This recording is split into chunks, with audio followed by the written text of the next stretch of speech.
당신은 같은 돈으로도 누군가는 여행을 다니며 웃고 누군가는 컵라면으로 끼니를 때우는 은퇴의 현실을 본 적 있나요? 퇴직금과 연금이 비슷해도 어떤 사람은 두 번째 청춘을 살고 어떤 사람은 두 번째 생계를 걱정합니다. 돈의 액수보다 더 큰 차이를 만드는 것은 바로 돈을 대하는 태도입니다. 오늘은 같은 돈으로도 완전히 다른 은퇴를 맞이한 두 사람의 이야기를 통해 은퇴 후 삶의 질을 가르는 보이지 않는 기준에 대해 이야기해 보려 합니다. 서울 송파에 사는 68세 박정호 씨는 대기업에서 35년을 근무하고 62세에 은퇴했습니다. 퇴직금 3억 원, 국민연금과 개인연금을 합쳐 월 250만 원의 생활비가 들어옵니다. 겉으로 보면 여유로운 노후지만 박 씨는 퇴직 후 2년 동안 거의 외출을 하지 않았습니다. 소비를 줄여야 한다는 압박감에 친구 만나는 일도 외식도 피했습니다. 가계부에는 늘 절약이라는 단어가 적혀 있었고 매달 통장 잔고가 줄어드는 걸 보며 불안이 깊어졌습니다. 결국 5년이 지난 지금 그는 몸무게가 10kg 빠지고 우울증 약을 복용하고 있습니다. 그는 말합니다. 돈이 줄어드는 게 무서워서 인생을 멈췄어요. 반면 같은 시기에 퇴직한 67세의 김은자 씨는 사정이 비슷했습니다. 퇴직금 2억 8천만 원, 연금 월 240만 원. 하지만 그녀의 삶은 전혀 다릅니다. 매주 수요일엔 동호회 친구들과 등산을 가고 한 달에 한 번은 소도시 여행을 다닙니다. 예산을 정해두고 계획적으로 돈을 쓰며 지출은 낭비가 아니라 삶을 유지하는 투자라고 여깁니다. 김 씨는 말합니다. 돈이 줄어드는 걸 두려워하기보다 나를 위해 흘러가는 게 자연스럽다고 생각해요. 그게 제가 늙지 않는 비결이에요. 두 사람의 차이는 단순한 소비 습관이 아닙니다. 그것은 은퇴 후 돈에 대한 심리적 해석의 차이입니다. 은퇴 후의 돈은 미래를 위한 축적이 아니라 현재를 위한 순환의 도구로 바뀌어야 하는데 많은 은퇴자들이 이 전환을 하지 못합니다. 직장 생활 동안의 경제관념은 저축과 보존에 초점이 맞춰져 있었기 때문입니다. 그러나 은퇴 이후엔 그 사고방식이 오히려 삶의 활력을 빼앗습니다. 돈이 나가는 걸 죄책감으로 받아들이면 결국 사람도 사회도 멀어지게 됩니다. 한 조사에 따르면 은퇴자 중 절반 이상이 돈이 충분하지 않다고 느끼지만 실제로 통계를 보면 평균적으로 연금과 자산 수준은 최소 생활을 유지할 정도는 됩니다. 문제는 경제적 부족이 아니라 심리적 불안입니다. 불안은 소비를 마비시키고 그 마비는 관계와 자존감을 갉아먹습니다. 결국 같은 돈으로도 한쪽은 생존을 하고 다른 한쪽은 삶을 삽니다. 경제 심리학에서는 이를 소비 불안 증후군이라 부릅니다. 소득이 줄어든 상황에서 지출을 조절하지 못하는 게 아니라 오히려 필요한 지출조차 못하는 상태로 빠지는 현상입니다. 자신이 쓸 자격이 없다고 느끼는 순간 삶은 위축됩니다. 박정호 씨의 사례를 보면 이런 심리가 잘 드러납니다. 그는 매달 연금으로 250만 원을 받지만 실제로는 한 달 지출이 150만 원을 넘지 않습니다. 남는 100만 원은 고스란히 적금으로 넣습니다. 혹시 병원비가 생기면, 혹시 자식이 어려워지면이라는 걱정이 그의 지갑을 닫게 만듭니다. 하지만 역설적으로 그가 아낀 돈만큼 그의 건강은 악화되고 인간관계는 끊어졌습니다. 경제적 안정은 지켰지만 심리적 균형은 무너진 것입니다. 돈을 두려움의 벽으로 삼은 결과 그는 돈을 지켰지만 행복을 잃었습니다. 반대로 김은자 씨는 돈을 순환의 도구로 사용했습니다. 그녀는 매달 예산표를 만들어 고정비, 여가비, 나눔비로 구분합니다. 여가비는 자신에게 투자하는 항목이고 나눔비는 친구와 가족에게 쓰는 항목입니다. 이 구분이 중요한 이유는 돈을 쓰는 이유를 스스로 인식하기 때문입니다. 그녀는 쓸 이유를 알면 죄책감이 줄고 그만큼 돈이 제 역할을 한다고 말합니다. 실제로 그녀는 여행과 활동을 통해 새로운 사람을 만나고 그로 인해 건강과 자존감이 높아졌습니다.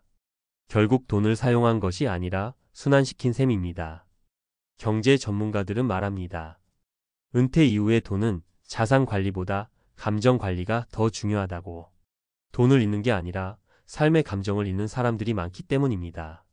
소비의 방향은 재정이 아니라 심리의 문제입니다. 얼마를 쓰느냐보다 어떤 마음으로 쓰느냐가 은퇴 이후의 삶을 결정짓습니다. 절약은 여전히 필요하지만 그것이 두려움에서의 절약이 아닌 지혜로운 절약이어야 합니다. 즉, 불안을 막기 위한 절약이 아니라 행복을 지키기 위한 절약이어야 합니다. 결국 같은 돈으로도 다른 인생을 만드는 것은 통장 잔고가 아니라 태도입니다.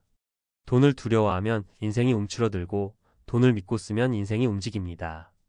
은퇴 후의 돈은 더 이상 미래를 위한 저장고가 아니라 현재를 살아가는 에너지입니다. 지금 이 순간 당신의 소비가 당신의 삶을 결정합니다. 내일을 위해 돈을 모으는 것도 중요하지만 오늘을 위해 쓰는 지혜야말로 은퇴 이후의 품격입니다. 그리고 그 품격은 여행이든 한 그릇의 컵라면이든 내가 선택해서 산다는 그 마음에서 시작됩니다. 은퇴 후의 삶을 관통하는 가장 중요한 주제 중 하나는 돈의 크기가 아니라 돈의 의미다. 퇴직 후 매달 들어오는 연금 액수나 통장의 숫자보다 더 중요한 것은 그 돈이 어떤 감정과 생각을 불러일으키는가 하는 점이다. 어떤 사람에게 돈은 여전히 불안의 상징이고 또 어떤 사람에게는 자유의 상징이다. 똑같은 금액이라도 한쪽은 언제 떨어질까 걱정하며 움츠러들고 다른 한쪽은 어떻게 즐겁게 쓸까를 고민한다. 이 차이는 단순한 낙관주의나 성격 문제가 아니라 오랜 기간 형성된 돈에 대한 심리적 패턴에서 비롯된다. 직장 시절의 돈은 목표를 향해 모으는 수단이었다면 은퇴 이후의 돈은 관계를 이어가고 존재를 유지하는 수단이다. 그러나 많은 사람들은 이 전환을 하지 못한 채 여전히 모으는 습관 속에 머물러 있다. 그렇게 은퇴 후의 삶은 절약의 기술만 남고 삶의 온도는 사라진다. 심리학자들은 이를 은퇴 후 재정인지의 단절이라고 부른다. 수입이 줄어든 이후에도 소비를 즐기는데 죄책감을 느끼거나 반대로 불안감 때문에 필요 이상의 절약을 반복하는 현상이다. 이는 단지 돈을 아끼려는 것이 아니라 통제권을 잃은 느낌을 보상하려는 심리적 반응이다. 직장에서는 월급이라는 예측 가능한 흐름이 있었지만 은퇴 후에는 그 리듬이 깨진다. 이때 사람은 무의식적으로 지출 통제를 통해 불안을 관리하려 한다. 그러나 그 결과는 대체로 정반대다.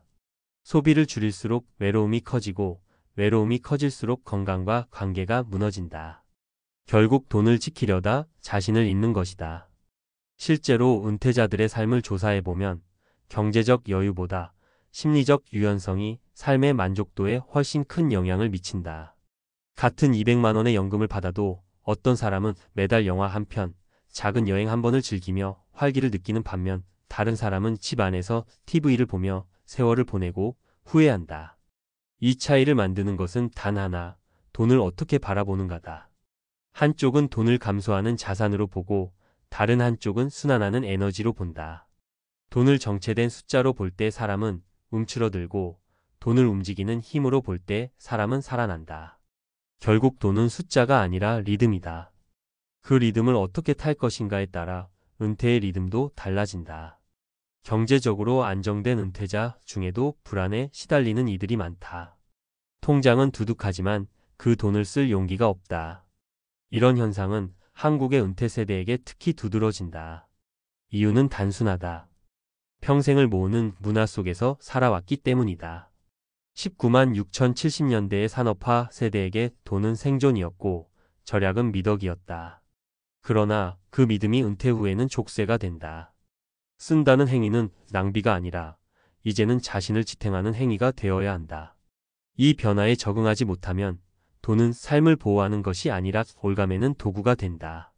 심리적 안전망이 없는 절약은 오히려 불안의 악순환을 만든다. 이런 점에서 돈을 잘 쓰는 능력은 은퇴자의 새로운 생존 기술이다. 소비를 계획하고 우선순위를 정하고 나에게 맞는 행복의 형태를 찾아가는 일은 단순한 경제활동이 아니라 삶의 재설계에 가깝다. 예를 들어 매달 일정 금액을 감정 비용으로 정해보는 방법이 있다. 그 돈은 즐거움을 위해 혹은 관계를 유지하기 위해 쓰는 금액이다. 커피 한 잔, 친구와의 점심, 책 한 권, 이런 작은 소비가 삶의 활력과 정체감을 회복시킨다. 반대로 모든 지출을 절약의 시선으로 보면 인생은 점점 말라간다. 사람은 자신이 쓴 돈의 방향으로 감정이 흘러가기 때문이다. 돈을 나 자신에게 쓰는 연습은 곧 자신을 다시 믿는 연습이다. 은퇴자의 돈 관리에서 또 하나 중요한 요소는 비교의 덫을 피하는 것이다. 내 친구는 매달 유럽 여행을 다닌다더라. 나는 겨우 동네 산책이나 다닌다는 비교는 가장 빠른 속도로 행복을 소모시킨다. 돈의 크기보다 사용의 방식이 인생을 갈라놓는데 사람들은 그 차이를 보지 못한다. 어떤 사람은 여행으로, 어떤 사람은 집 정원 가꾸기로, 또 어떤 사람은 손주와의 식사로 행복을 느낀다. 그 다양성이 바로 돈의 가치다. 돈이 삶을 평가하는 기준이 되는 순간 은퇴는 자유의 시기가 아니라 시험의 시기가 된다. 그러나 돈을 통해 자신만의 리듬을 만들면 비로소 은퇴는 두 번째 성장의 무대가 된다. 재정 전문가들은 입을 모아 말한다. 은퇴 후의 재정 전략은 수입 중심이 아니라 사용 중심으로 전환되어야 한다고. 즉, 얼마나 버느냐보다 어떻게 쓰느냐가 중요하다. 이는 단지 소비의 기술이 아니라 삶의 관점 전환이다. 과거에는 돈을 통해 미래를 준비했지만 이제는 돈을 통해 현재를 경험해야 한다. 이는 허투루 쓰라는 의미가 아니다. 쓰되 의미 있게 쓰라는 것이다. 미래의 불안을 줄이는 가장 확실한 방법은 현재의 삶을 잘 살아내는 것이기 때문이다. 건강, 관계, 취미, 배움, 이 네 가지 영역에 돈을 분산시키면 삶의 균형이 잡힌다. 한쪽에만 치우치면 아무리 많은 돈이 있어도 공허하다. 결국 은퇴 후의 돈은 단순한 생활비가 아니라 존재를 유지하는 에너지다. 그것이 줄어드는 것이 아니라 순환하며 자신에게 돌아온다고 생각해야 한다. 여행으로 쓴 돈이 새로운 기억으로, 친구와의 식사비가 관계의 온기로, 배우자와의 외식이 감정의 연결로 돌아온다면 그 돈은 결코 사라지는 것이 아니다. 오히려 삶의 일부로 흡수된다. 반면 두려움 속에서 막아둔 돈은 단지 통장의 숫자일 뿐 아무런 생명력도 가지지 못한다. 돈은 사용할 때 의미가 생기고 의미가 생길 때 삶이 살아난다. 이제 은퇴 후에 돈을 바라보는 관점을 바꿔야 한다. 돈은 쌓아두는 것이 아니라 흘려보내는 것이다. 그러나 그 흐름은 무작정 흘러가게 두는 것이 아니라 방향을 가진 흐름이어야 한다. 자신을 지키고 자신을 표현하고 자신을 확장하는 방향으로 쓰여야 한다. 그 방향이 분명할 때 돈은 삶을 지탱하는 에너지가 되고 방향이 없을 때는 불안을 증폭시키는 도구가 된다. 결국 은퇴 후의 삶은 돈이 있느냐 없느냐보다 돈의 흐름을 스스로 조정할 수 있느냐에 달려 있다. 우리는 종종 돈을 벌던 시절이 그립다고 말하지만 사실 그 말 속에는 돈을 쓰던 자신감이 사라졌다는 뜻이 숨어 있다. 돈이 많아서 행복했던 것이 아니라 돈을 쓸 이유가 분명했기 때문에 행복했던 것이다. 그러니 이제 다시 그 이유를 찾아야 한다. 돈을 모으는 이유가 미래의 나였다면 지금은 현재의 나를 위해 써야 한다. 그것이 돈의 진짜 역할이고 은퇴의 진짜 의미다. 결국 같은 돈으로도 다른 은퇴를 만드는 것은 재산이 아니라 관점이다. 어떤 이는 그 돈으로 여행을 떠나 인생의 두 번째 페이지를 열고 어떤 이는 컵라면 앞에서 통장 잔고를 세며 하루를 보낸다. 차이를 만드는 것은 금액이 아니라 내가 이 돈을 통해 어떤 삶을 살고 싶은가에 대한 답이다. 돈은 수단이지만 태도는 인생이다. 그러므로 진짜 부자는 많이 가진 사람이 아니라 가진 만큼 자신 있게 쓰는 사람이다. 그리고 그 자신감은 결국 자신에 대한 신뢰에서 비롯된다. 인생 후반전에서 필요한 건 더 많은 돈이 아니라 돈을 두려워하지 않는 용기다. 당신이 쓴 돈이 당신의 오늘을 지탱하고 있다면 그건 이미 가장 현명한 소비다. 돈의 크기가 아닌 돈의 의미를 되찾을 때 은퇴는 비로소 두 번째 전성기가 된다.